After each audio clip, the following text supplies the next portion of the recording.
Hello, friends. Before listening to the story of an old racist policeman attacking Keanu Reeves in court, turning pale when he found out his real identity, please help this channel by liking, positive comments, and subscribing. I hope those who support the channel will be the best human beings. Here's a gripping story based on your title. Racist old cop attacks Keanu Reeves in court, turns pale when he finds out his real identity. The courtroom was tense, packed with reporters, activists, and curious onlookers. The case was a high-profile police brutality trial, and Officer Gerald Henson, a 65-year-old veteran cop with a long history of misconduct allegations, was in the hot seat. His latest victim, a mysterious man in sunglasses and a dark suit who had refused to give his full identity. Officer Henson sneered as he took the stand. "This man resisted arrest," he spat, pointing at the defendant, who had remained eerily calm throughout the proceedings. "I did what I had to do. He looked like trouble." The judge raised an eyebrow. "Trouble? The defendant was buying a book at a store when you tackled him." "I know a criminal when I see one," Henson shot back, his eyes narrowing at the silent man sitting at the defense table. The defendant finally stood. He removed his sunglasses, revealing familiar, deep-set eyes. Gasps filled the courtroom. The judge's gavel slammed down. "Order! Order in the court!" But it was too late. The murmur in the room had turned into a full-blown uproar. A reporter in the front row nearly dropped her pen. "That's Keanu Reeves!" someone whispered in disbelief. Henson's face went ghostly white. His mouth hung open as he turned back toward the man he had brutalized just days before. The man he had assumed was some thug. Keanu took a deep breath. "I didn't resist arrest. I was reading a book. You tackled me, handcuffed me, and slammed my face into the sidewalk before even asking my name." The courtroom was silent. The judge turned to Henson, her face unreadable. "Officer, were you aware of the defendant's identity when you made the arrest?" Henson stammered. "No, but..." "So you saw a man in a hoodie, in a bookstore, and immediately assumed he was a criminal?" Keanu's lawyer stood. "Your Honor, my client wishes to make a statement." Keanu turned to face Henson, his voice quiet but firm. "This isn't just about me. If I weren't famous, this case wouldn't even be in court. I'd be another nameless victim." He stepped closer, his piercing gaze locked onto the crumbling officer. "How many others have you done this to?" Henson had no answer. His career, his reputation, everything was crumbling before his eyes. The press would have a field day. The judge leaned forward. "Officer Henson, this court finds you guilty of unlawful use of force and racial profiling. You are hereby stripped of your badge, and criminal charges will be filed against you." The courtroom erupted in cheers. The officer who thought he could get away with brutality had just learned a lesson, one that would haunt him forever. As Keanu Reeves walked out of the courtroom, he put his sunglasses back on, giving the crowd a small, knowing smile. Justice had finally been served. As the shattered glass from the whiskey bottle spread across the floor, Henson buried his face in his trembling hands.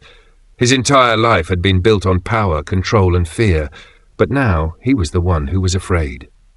The knock at his door startled him. Reluctantly, he stood up, his legs heavy with regret. When he opened the door, two men in suits stood before him. "Gerald Henson?" one of them asked. He swallowed hard and nodded. "You're under arrest for excessive use of force, falsifying reports, and multiple counts of misconduct," the officer continued, flashing a warrant in his face. Henson's body went numb. He barely felt the cold steel of the handcuffs as they locked around his wrists. His neighbors peeked through their windows as he was escorted out, whispers rippling through the quiet street. The same hands that had once held a badge now hung uselessly in cuffs. Meanwhile, Keanu sat in a dimly lit room, scrolling through messages on his phone. His inbox was flooded with support, messages from activists, politicians, and even police officers who wanted to fight against corruption from within. He had never intended to become a symbol of justice, but now he had no choice. A call interrupted his thoughts. He picked up. "We need your help," the voice on the other end said. Keanu exhaled slowly. "I'm listening." The days that followed were chaotic. Protests erupted across the country. People demanded justice, not just for Keanu, but for every victim who had suffered under a broken system. More victims of Henson's brutality came forward, their voices no longer ignored. Lawsuits were filed. Investigations were reopened. In prison, Henson sat in the corner of his cell, his face hollow. The same system he had abused had now turned its back on him. The guards didn't treat him with the respect he was once given as a cop. The inmates recognized him immediately. Some had been arrested by him before. He felt their eyes on him, filled with a mixture of hatred and amusement. He wasn't a cop anymore. He was just another criminal. And somewhere, in the heart of the movement that had erupted, Keanu Reeves stood on a stage, addressing a crowd of thousands. His voice carried through the night, filled with the weight of history. "This isn't about revenge," he said.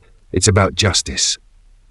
The cheers of the people echoed across the city, and for the first time in a long time, change felt possible.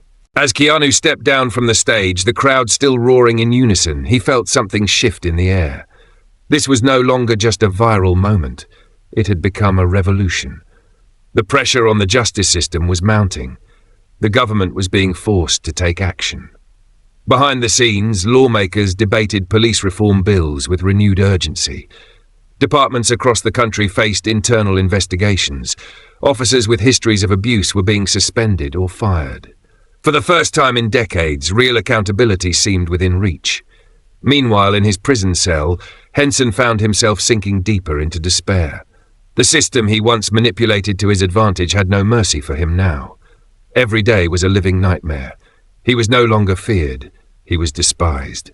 The very men he had arrested, profiled, and brutalized now surrounded him, watching him like a predator stalking weakened prey.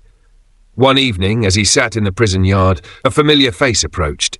It was a man Henson had arrested years ago, Leon Carter, a former community leader who had been framed for a crime he didn't commit. Henson had planted evidence against him. Now Leon towered over him, arms crossed, his expression unreadable. "How's it feel, Henson?" Leon asked, his voice cold. "To be on the other side?" Henson couldn't respond. He had no words left. He was no longer a man of power, just a broken shell. Leon smirked. "Calm as a bitch." Back in the real world, Keanu Reeves was being hailed as an unlikely hero, though he refused the title. He continued working behind the scenes, meeting with activists, lawyers, and victims' families. His influence was undeniable, but he never made it about himself. One night, as he walked alone through the city, a young boy ran up to him. He couldn't have been more than 10 years old. His hoodie was too big, his sneakers scuffed, but his eyes were bright with hope. "Mr. Reeves," the boy said, hesitating, "I just wanted to say thank you." Keanu knelt down, smiling warmly. "You don't have to thank me," he said. "Just promise me one thing." The boy nodded eagerly. "Never stop fighting for what's right." The boy grinned. "I won't." As the child ran back to his mother, Keanu stood, watching him disappear into the bustling city streets. He took a deep breath, feeling the weight of everything that had happened. The battle wasn't over, but the tides had turned. And for the first time in a long time, justice wasn't just a dream. It was becoming reality.